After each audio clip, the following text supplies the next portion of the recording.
বাংলা বলছি চ্যানেলটি সাবস্ক্রাইব করুন এবং সমস্ত অনুষ্ঠানের আপডেট পেতে বেল আইকনটি অন করুন। নমস্কার, বাংলা বলছে চ্যানেলে আপনাদের স্বাগত। দিলীপ ঘোষের জগন্নাথ মন্দিরে যাওয়া, দীঘার যে জগন্নাথ মন্দির, সে জগন্নাথ মন্দিরে যাওয়া বঙ্গ রাজনীতির হাওয়া সরগরম।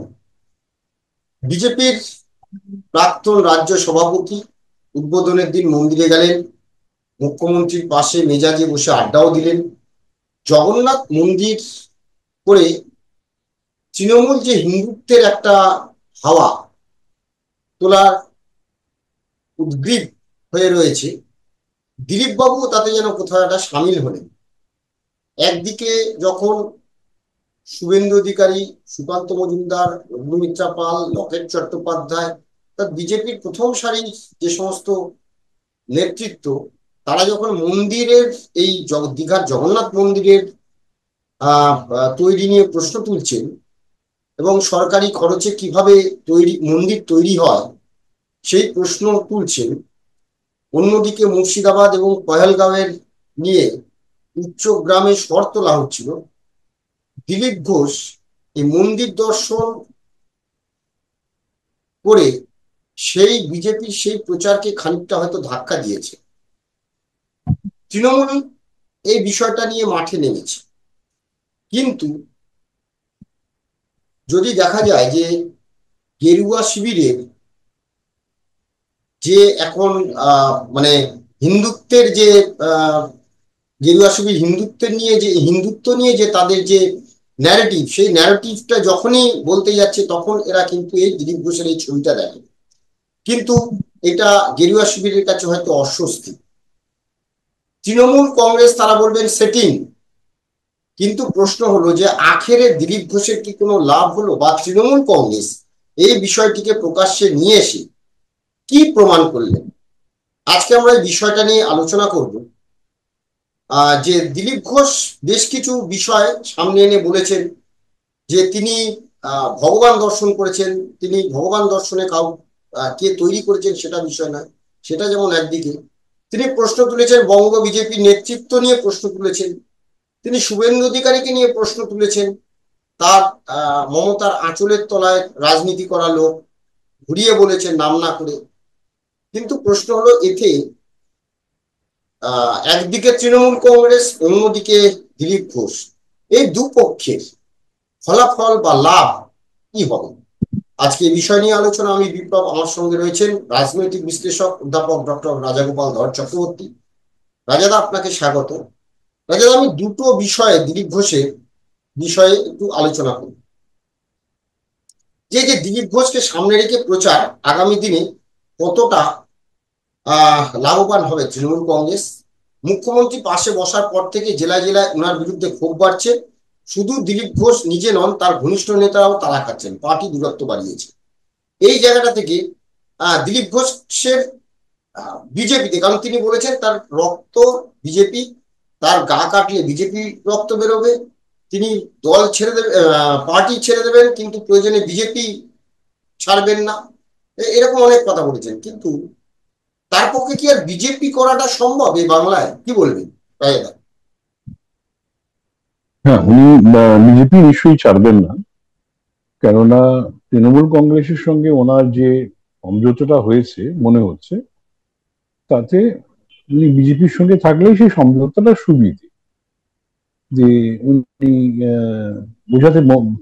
তৃণমূল কংগ্রেস বোঝাতে পারবে যে কেন্দ্রের সঙ্গে তাদের যোগাযোগ আছে, এবং সেই যোগাযোগের সুযোগ তারা নিতে চায়। এটা হচ্ছে একটা দিক, এবং এইটা কিন্তু তৃণমূলের পক্ষে ক্ষতিকারক। তৃণমূল যদি দিলীপ ঘোষকে মাধ্যম করে কেন্দ্রীয় সরকারের কাছে পৌঁছতে চায়, দিলীপ ঘোষ হয়তো বলছে তার সঙ্গে মুঠো বলে যোগাযোগ আছে, কিছু ব্যবস্থা করে দেবে।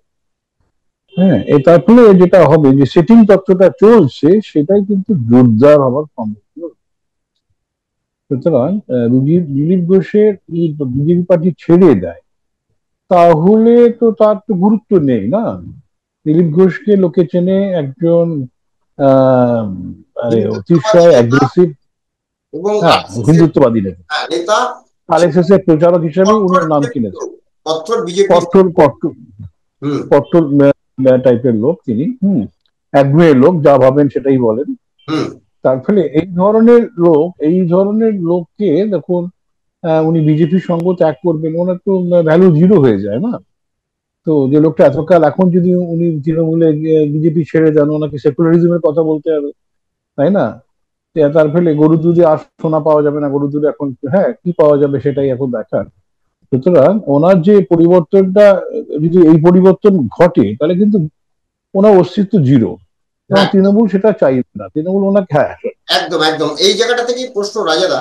আমরা যেটা দেখছি যে আহ, এখনই মানে দিলীপ ঘোষ যা যা মন্তব্য করেছেন, যা যা বলেছেন, তাতে একটা জিনিস বিজেপির কেন্দ্রীয় নেতৃত্ব পরিষ্কার করে দিয়েছেন যে ওনাকে কোন রকম ওনার কথার কোনো উত্তর দেওয়া চলবে না, অর্থাৎ ওনাকে ব্রাত্য করে দাও, ওনাকে কোন রকম মানে দিলীপ ঘোষের কথার কোনো জবাব দেওয়া হবে না।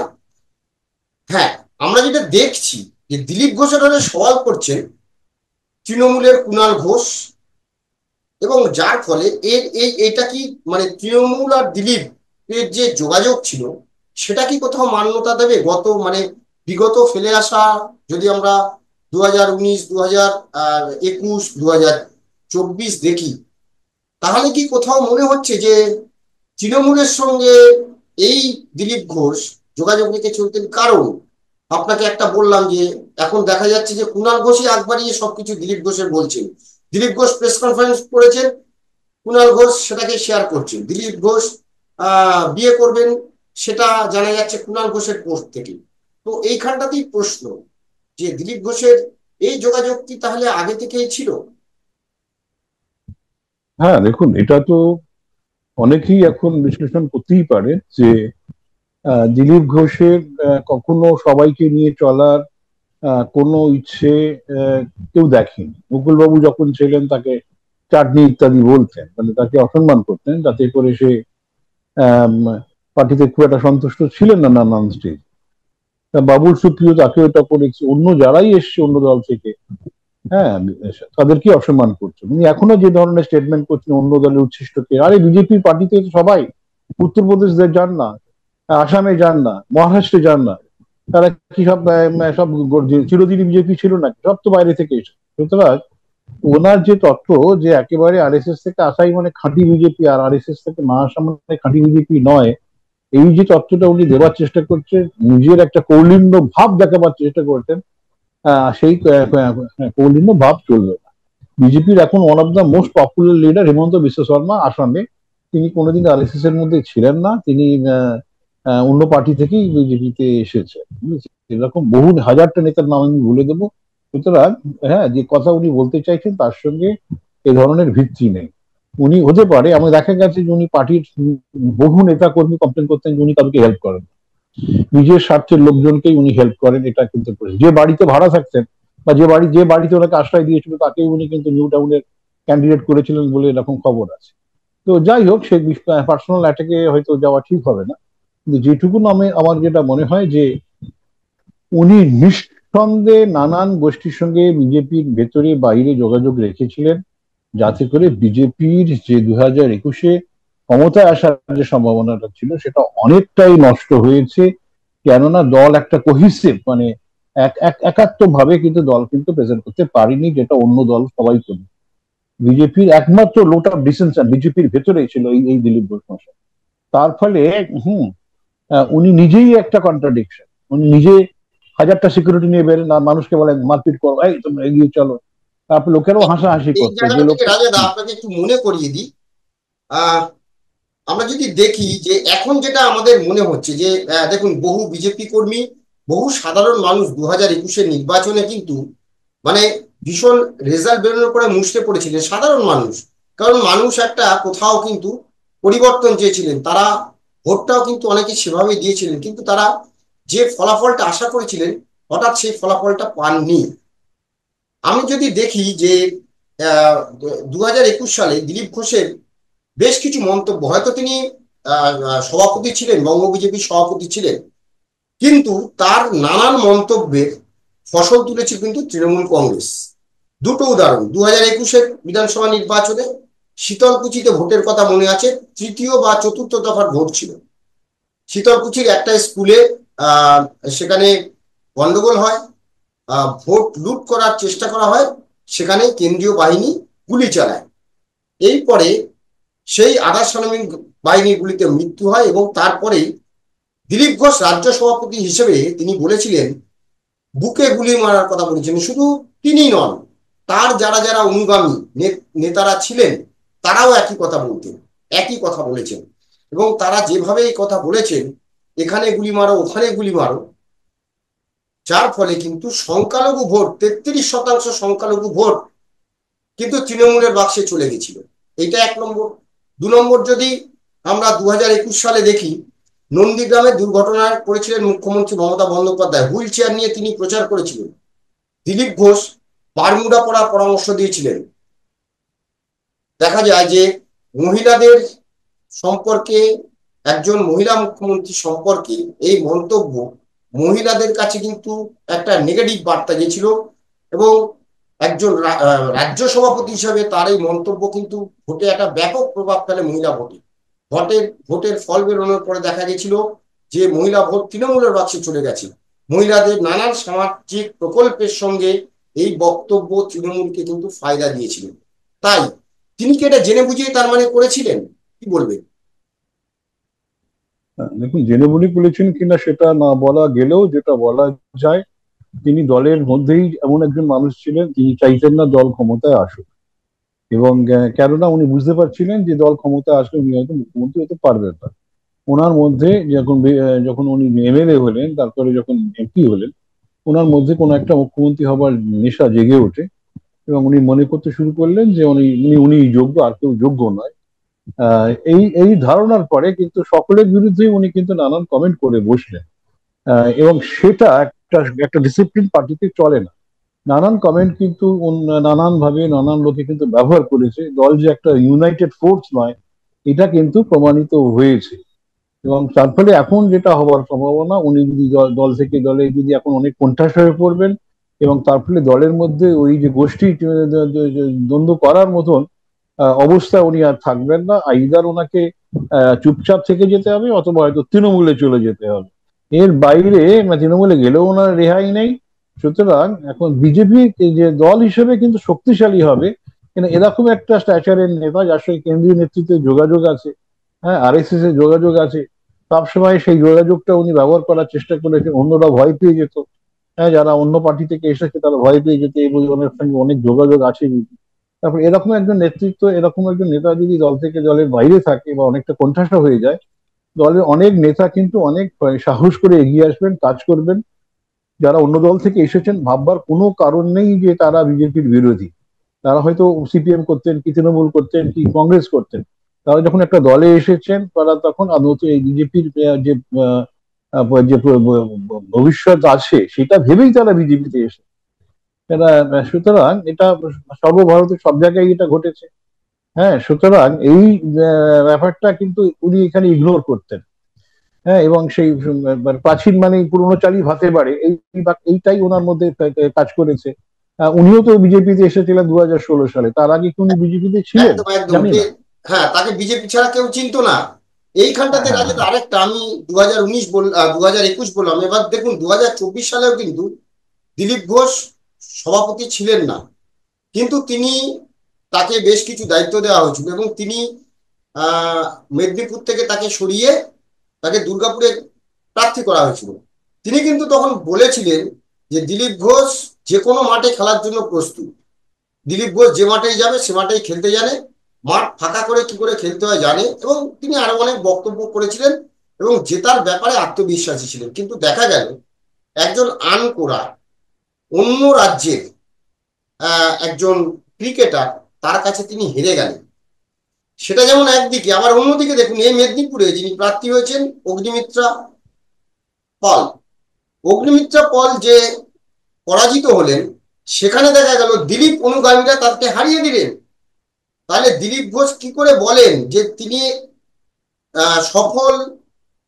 2019-এ যদি 18টি আসন বিজেপি পায়, তার পেছনে কিন্তু শুধু দিলীপ ঘোষের কৃতিত্ব ছিল না, এর পেছনে ছিল মুকুল রায়, কৈলাস বিজয়বর্গীয়, 2021-এ 77টি এমএলএ, সেটা একটা হাওয়া ছিল, কিন্তু যে হাওয়া, সে হাওয়ায় তখন দিলীপ ঘোষ রাজ্য সভাপতি থাকলেও সেই হাওয়ায় কিন্তু দিলীপ ঘোষ করতে পারেনি। তিনি বলতে পারেন ৭৭টা এমএলএ দিয়েছি, ৩ থেকে ৭৭, এটা প্রচার। কিন্তু তার পেছনেও ছিলেন মুকুল রায় থেকে শুরু করে বিজেপির অনেক নেতা, শুভেন্দু অধিকারী থেকে শুরু করে অনেকে তখন ছিলেন। শুধু ওনার জন্য কিন্তু এই সাফল্য আসেনি। আর 2024-এ যেটা দেখলাম, যে দিলীপ ঘোষ নিজেই হেরে গেলেন, আবার মেদিনীপুরে অগ্নিমিত্রা পালকেও হারিয়েছেন, এটা কিন্তু অভিযোগ উঠেছে। তাহলে এই জায়গাটায় যে 2026-এর নির্বাচন আর 1 বছর বাকি, দলের বিরুদ্ধে সাথে হেঁটে তার পাশে দিলীপ ঘোষ, তার পাশে কতজনকে পাবেন কি মনে হয় রাজাদা? না দেখুন, উনি দিলীপ ঘোষ এই মুহূর্তে যথেষ্ট জনপ্রিয়তা নষ্ট হয়ে গেছে। পার্টি প্রোগ্রামে ওনাকে খুব একটা দেখা যায় না। দেখুন, ওনার সময় যে কটা পার্টি আন্দোলন করেছে, দেখুন পশ্চিমবঙ্গে একটা আন্দোলনমুখী জায়গা, সেখানে পার্টি উঠতে গেলে আন্দোলন করতে হয়। বামেরা উঠেছে, মমতা বন্দ্যোপাধ্যায় উঠেছে, কংগ্রেসেরও অজিত চৌধুরী দেখুন ব্যাপক মুর্শিদাবাদে আন্দোলন করেছে। কিন্তু বিজেপির এখানে সে ধরনের আন্দোলনের ভূমিকা নেই। যতগুলো আন্দোলন হয়েছে আপনি দেখবেন সবটাই মাঝপথে হঠাৎই থেমে থামিয়ে দেওয়া হয়েছে। হ্যাঁ, সব সেজেগুজি নেতারা আসছে, ওনার অনুগামীরা এসে তারপরে চলে যাচ্ছে। হঠাৎ কেন থেমে গেল, তারপর আন্দোলনটাকে নিয়ে পার্সু করার কোনো ধরনের প্রয়াস ওনার ছিল না। এমনকি যে লাস্টে যে আন্দোলনে যে ওদের গুলি চললো, হ্যাঁ, সেখানে অনেকেই আমাকে ফোন করে বলছে যে দেখুন দিলীপ দা এলেন, সে মানে উনি সিকিউরিটি নিয়ে এলেন, চলে গেলেন। যে আন্দোলনের সময় যে থাকা কর্মীদের মনোবল বাড়ানো, এটা ওর মধ্যে উনি নেই। উনি মনে করতেন উনি একটা মানে ইয়ে বড় একজন বিরাট গুচ্ছের নেতা, মানে সাধারণের কিন্তু নেতৃত্ব দিতে গেলে সাধারণের সঙ্গে থাকতে হয়, সাধারণের দুঃখ কষ্ট বুঝতে হয়। সেইটার জায়গায় উনি ছিলেন না। ওনার একটা ধারণা হয়ে গেছিল উনি একটা বুঝি হ্যাঁ মুখ্যমন্ত্রী হওয়ার জন্যই জন্মেছেন, এরকম একটা ধারণা ওনার তৈরি হয়েছিল। সেই ধারণা থাকলে যা হয়, একটা মানুষের সঙ্গে মিশবো না, মানুষের সঙ্গে কাজ করব না। এর আগে তুমি আন্দামানে কাজ করেছেন বা অন্য কোথায় কি করেছেন, হ্যাঁ, সেখানে মানুষ তো তাকে বিজেপি করার আগে ওনাকে তো চিনতো না, কেউই জানতো না উনি কি। হঠাৎই রাহুল সিনহার বিরুদ্ধে, হ্যাঁ, পার্টির বিরুদ্ধে, দেখুন ওনার কাজটাই হচ্ছে এরকম। উনি রাহুল সিনহার বিরুদ্ধে বলবেন, আমি যদি খেয়াল থাকে 2016 সালে রাহুল সিনহা তখন দিল্লি বিজেপির প্রেসিডেন্ট, তার বিরুদ্ধে বলা শুরু করলেন। পার্টির ভেতরকেই দুর্বল করা, সেইভাবে উনি উঠে এসেছেন। যে লোকটা এইভাবে পার্টিতে উঠে এসেছে, পার্টির ভেতরটা ভিতটাকে দুর্বল করে, সেই লোকটা যে পার্টির ভিতটাকে সবল করবে, এটা যথেষ্ট সন্দেহ আছে। তখনও কিন্তু আমি বলেছিলাম যে লোকটা পার্টির ভেতরে এরকম করে। আমার মনে আছে 2016 সালে উনার আসার আগে, 16 নয় আর একটু আগে বোধহয় এসেছিলেন, কেন দেখবেন 4 জায়গায় রাহুল সিনহার বিরুদ্ধে আন্দোলন হয়েছিল, সেখানে উনি ছিলেন, আরো অনেকে ছিলেন।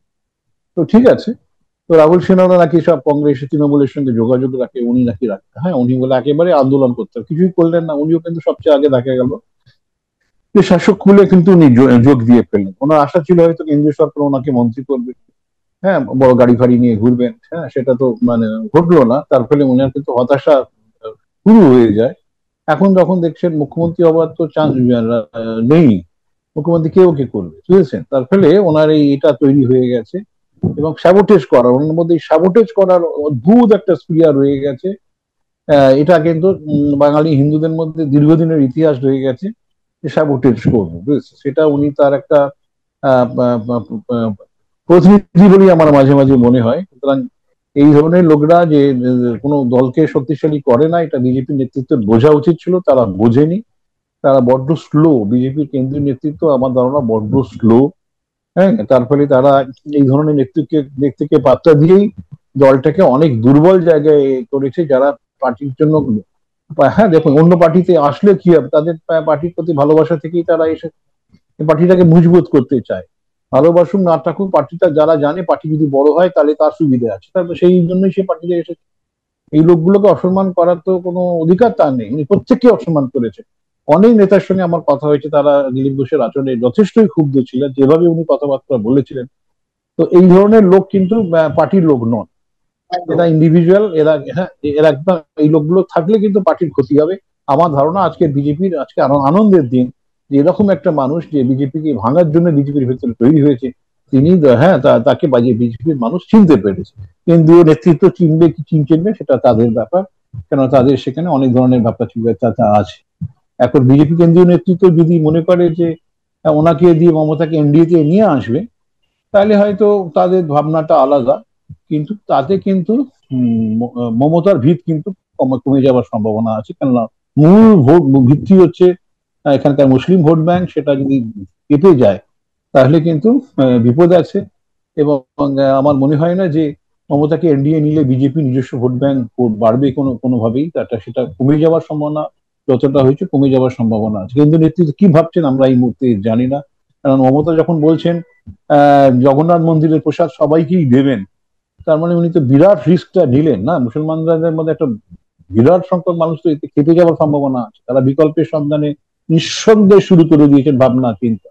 তো এই যখন রিস্কটা নিয়েছেন, তার মানে উনি নিশ্চয়ই ভেবে রেখে দিয়েছেন কেন্দ্রীয় সরকার তাকে কিছু করবে। এখন কি করবে সেটা একদম একদম দিলীপ আমরা, ঘোষকে ব্যবস্থা। হ্যাঁ, আমরা দেখবো যে দিলীপ ঠিক। ঘোষের ভবিষ্যৎকে, কিন্তু কেন্দ্রীয় নেতৃত্ব তাকে উপেক্ষা করতে বলেছে। এখন পর্যন্ত যা খবর, তাকে উপেক্ষা করতে বলেছে এবং তার কথার কোনো জবাব দেওয়া হবে না। তাহলে কি কেন্দ্রীয় নেতৃত্বের কাছে এই সমস্ত কিছুই ছিল, যে 2021 থেকে 2024 কোথাও একটা সাবোতাজ হয়েছিল, যাতে বিজেপি ভালো ফল না করতে পারে, 2021 যাতে ক্ষমতায় না আসতে পারে? তাহলে কি এখন সেগুলো ধীরে ধীরে প্রকাশ হচ্ছে? তৃণমূলের সঙ্গে কি 2021 থেকেই তিনি যোগাযোগ রেখেছিলেন, যে যখন তিনি বুঝতে পেরেছেন যে তিনি রাজ্য সভাপতি হলেও যদি ক্ষমতায় দল আসে তাহলে তিনি মুখ্যমন্ত্রী হতে পারবেন না, তার থেকে মমতাকেই ক্ষমতায় রেখে দেওয়া ভালো, তার জন্য কি তিনি সাবোতাজ করেছিলেন? এটা কিন্তু এখন প্রশ্ন আমরা করছি না, প্রশ্ন উঠছে কিন্তু কর্মীদের মধ্যে, প্রশ্ন উঠছে নেতাদের মধ্যে। আরেকটি প্রশ্ন, যে মিডিয়া এখন দিলীপ ঘোষের পাশে রয়েছে, 2019 2021 যা বলছেন, দিলীপ ঘোষের যে সাফল্যের কথা বলছেন, যদি সাফল্য হয়, সাফল্য কিন্তু মিডিয়া প্রচার, এটা সাফল্য। তার পেছনে অনেকের অবদান আছে, মুকুল রায় থেকে কৈলাস বিজয়বর্গী, অনেকের অবদান আছে। হ্যাঁ, তো এই সাফল্য যেমন মিডিয়া আপনাকে তুলেছে, আপনি সেই তা নিয়ে লাফালাফি করছেন, তেমনই আমাদের মনে হয় যে এই মিডিয়া কিন্তু দুদিন, আজকে আমরা যখন প্রতিবেদন করছি, খুব একটা খবর কিন্তু দিলীপ ঘোষের নেই, তো মিডিয়া কিন্তু সরে যাবে। আর আপনার সাথে সকালে যারা ওই চা চক্রে যোগ দেন, ব্যায়াম করতে যান, দেখবেন আস্তে আস্তে তাদেরও ফাঁকা হয়ে যাচ্ছে। নজর রাখুন আপনার প্রতি, দিলীপ ঘোষের প্রতি কেন্দ্রীয় নেতৃত্ব কি করে সেদিকে নজর থাকবে। ধন্যবাদ রাজাদা, ধন্যবাদ আপনাদের, সবাই ভালো থাকবেন, নমস্কার।